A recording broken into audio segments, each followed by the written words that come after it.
When Donald Trump ran for president in 2016, the businessman and entertainment figure was seen as a disruptor.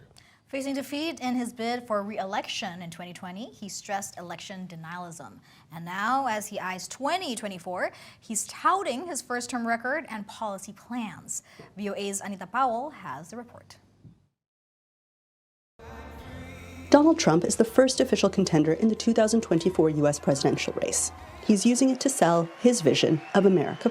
Trump often speaks in sweeping superlatives about his immigration policy. We are going to restore and secure America's borders just like we had them before, best ever. His economic plans. We will again build the greatest economy ever.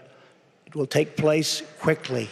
His view of law and order. And I'm calling immediately for the death penalty for drug dealers and human traffickers. And about himself. I've proven to be one of the most honest and innocent people ever in our country. President Joe Biden says he'll use the upcoming holiday season to discuss with his family whether he will run again.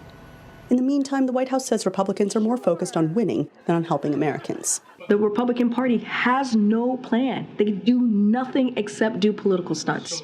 Historians say the former president's policy achievements are slim. He accomplished very, very little in terms of legislation. His biggest accomplishments were his appointments and his attacks on people.